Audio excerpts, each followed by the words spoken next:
వామన జయంతి రోజు వామనమూర్తికి పూజ చేయటం. మనకి దశావతారాల్లో వామనావతారం ఒక అవతారంగా చెప్తారు.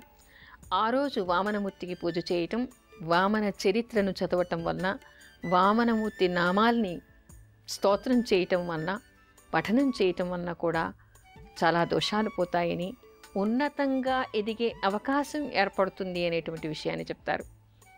వామనుడు ఎంతుంటాడు? వటువు, చిన్నగా పొట్టిగా, చిన్న కుర్రవాడిలాగా, వటువులాగా, అంటే అప్పుడే ఉపనయనం జరిగినటువంటి 8-10 సంవత్సరాల మధ్య పిల్లవాడిలాగా ఉంటాడు. అలా వామనమూర్తి, విష్ణుమూర్తి వామనావతారం ఎత్తి బలిచక్రవర్తి దగ్గరికి వచ్చాడు. కానీ బలిచక్రవర్తిని పాతాళానికి అణచటం కోసం ఆయన అంతై వటువంతై ఎంతో ఎత్తుకు ఎదిగి త్రివిక్రముడు అయ్యాడు. త్రివిక్రముడు అంటే ఏమిటి? ముల్లోకాల్ని ఆయన ఆక్రమించుకున్నటువంటి వాడు. భూమి మీద ఒక కాలు, ఆకాశం మీద ఒక కాలు వేసి 3వ అడుగు ఎక్కడ పెట్టాలి అని బలిచక్రవర్తిని అడిగితే తన శిరస్సు వంచి తల మీద పెట్టమన్నప్పుడు ఆయన బలిచక్రవర్తిని పాతాళానికి ఎణిచాడుట. బలిచక్రవర్తి దానకర్ణుడు, అసురుడు అయినప్పటికీ ఆయనని నిందించడానికి లేదు. ఆ బలిచక్రవర్తి ఇంటి ముందు ఇంకో కథనం ప్రకారం ఏమిటంటే లక్ష్మీనారాయణులు ఆయన ఇంటి ముందు కాపలాదారులుగా ఉంటారుట. అంటే అంతటి పుణ్యాన్ని గణించినటువంటి వాడు బలిచక్రవర్తి. వామనమూర్తి అవతారం ఇచ్చినటువంటి రోజు భాద్రపద శుద్ధ ద్వాదశిగా చెప్తారు.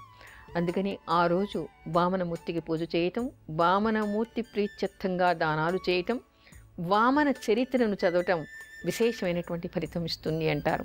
విశేషమైన ఫలితం అంటే ఎలాంటి ఫలితం? చాలామంది మా పిల్లలు ఎదగటం లేదంటే చదువులో కానీ ఉన్నత స్థితికి కానీ ఎదగటం లేదు అని కొంతమంది తల్లిదండ్రులు బాధపడుతూ ఉంటారు. అదేవిధంగా తమకి ఉద్యోగంలో కానీ వ్యాపారంలో కానీ ఉన్నత స్థితి రాలేదు అనుకుంటూ ఉంటారు.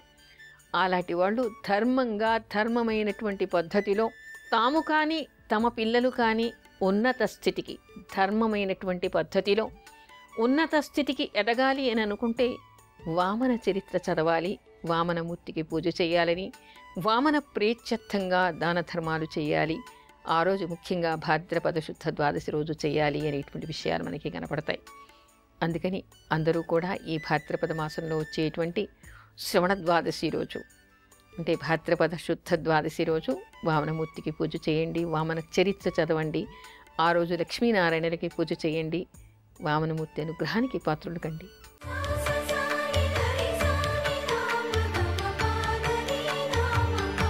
ఓం నమో నారాయణాయ.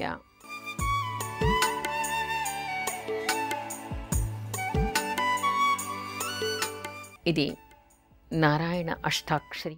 అమ్మా, అలాంటి వాళ్ళది నిజమైన ప్రేమ కాదు, అది వ్యామోహం.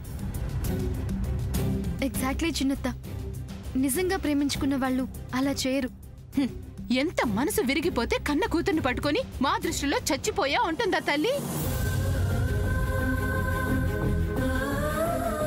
అది సరే అమ్మా, తన కూతురుతో తన మాట అనేటప్పుడు ఆమె మాటల్లో వ్యథ, కళ్ళల్లో బాధ గమనించావమ్మా? పెద్దబాబుకు బర్త్డే విషెస్ చెప్పు కూడా వెళ్ళాం కదా. ఊరికే ఎలా కాలిపోతుంది? మంట పెడితేనో పడితేనో తగలబడుతుంది.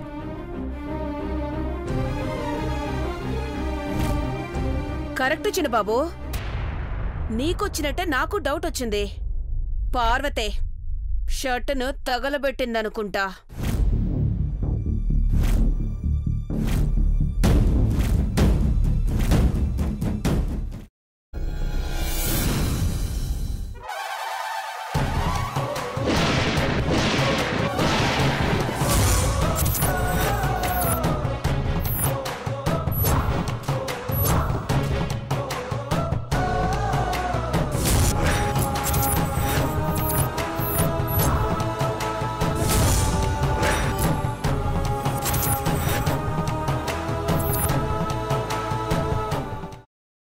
తర్వాత పొట్టు తీసేసి చాప్ చేసి పక్కన పెట్టుకోవాలి.